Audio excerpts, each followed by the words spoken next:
Hey everyone, welcome to Hunt, Kill, Cook. My name is Andre, and in this video we're going to cover what you got to do to pick out your first bow, what to look for, and how to find one.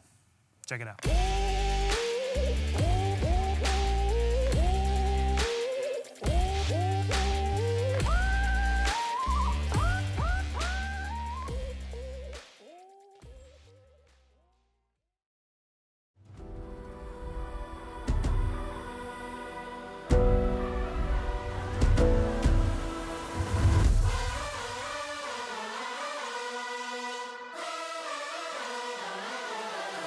So it's a relatively common question that we get is, how do I pick out my first bow? What do I look for and the like? And my answer is relatively simple. Go get a bow. So the first part of that is where to get my bow. You could go to Cabela's or big box store or any local bow shop, but the first place I would go is Craigslist. It is super easy to find a good bow at a great value on Craigslist. Don't believe me? It's this easy.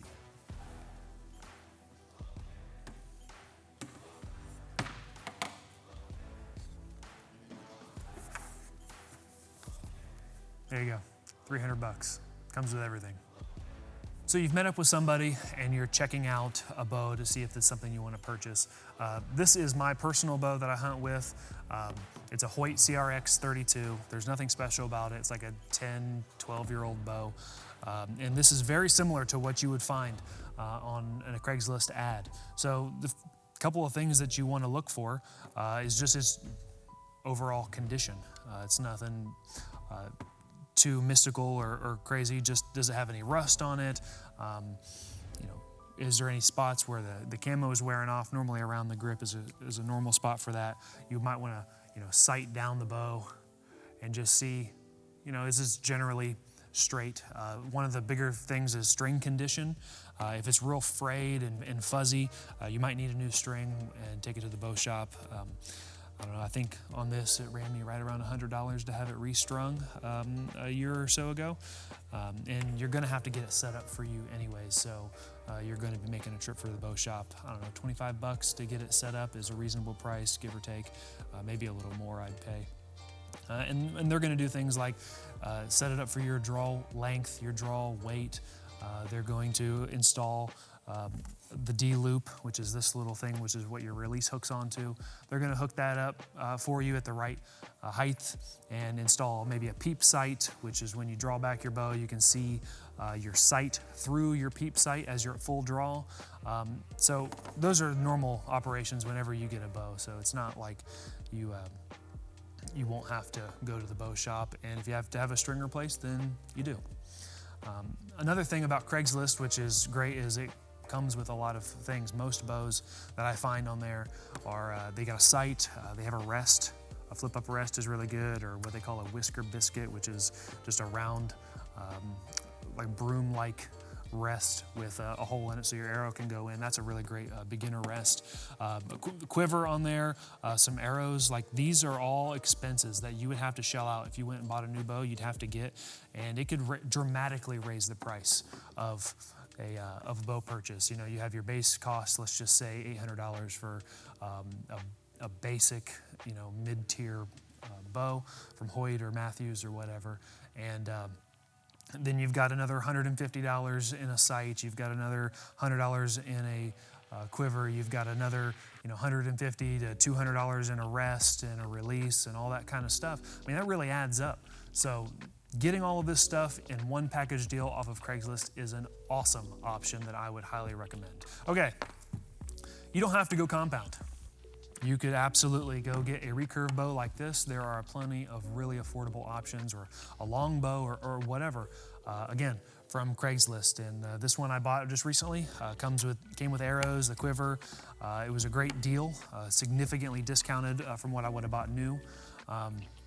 String is in really good shape. It comes with some silencers. You could buy Samick Sage.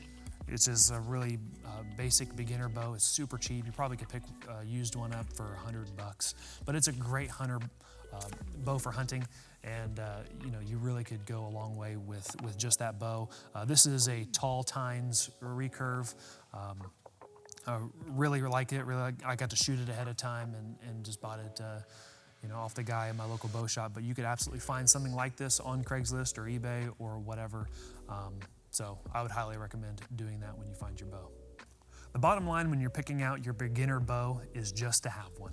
You do not need to worry about all the fancy bells and whistles and all of the minutia of detail that goes into getting a bow.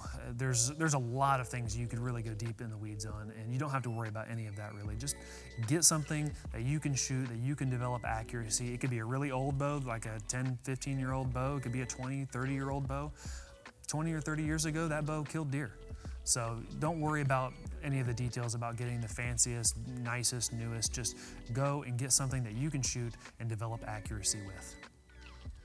All right, arrows. We're not gonna go too deep in the weeds on these. Do expensive arrows matter? Do cheap arrows matter? It doesn't really. You can kill a deer with a cheap arrow, an expensive arrow, a wooden arrow, a carbon arrow, an aluminum arrow. None of that matters. If you get a bow that comes with a package deal, it came with arrows, chances are that they shoot pretty good with it. If you're buying a new arrows and you want to get something cheap, this is a blackout X3 Hunter. It's a 400 spine. It's a pretty entry-level arrow. I picked it up at Cabela's in a pack of 12, and I shot with this bow. The only thing you really got to worry about is spine, which is the flexibility of the arrow, and that needs to be matched to the poundage of your bow. So if you're pulling back a 50 or 60 pound bow, 400 spine is pretty good. But there's a chart. When you go to you look at the box of arrows, you'll see a chart on the back and it'll tell you what spine for what draw weight. So you just follow that. I killed several deer with this arrow. You can see it's kind of got some funky stuff on it from innards, but it's a cheap arrow. I don't know exactly how much they cost, but compared to this one, which has also been through a deer, this is a significantly more expensive. This is a really nice Victory Rip TKO. It's got a Grim Reaper broadhead on it. The only reason I got newer, expensive arrows, I upgraded from this to this, was I wanted something with a smaller diameter. I don't know if you can tell. One is thinner than the other, and it's heavier.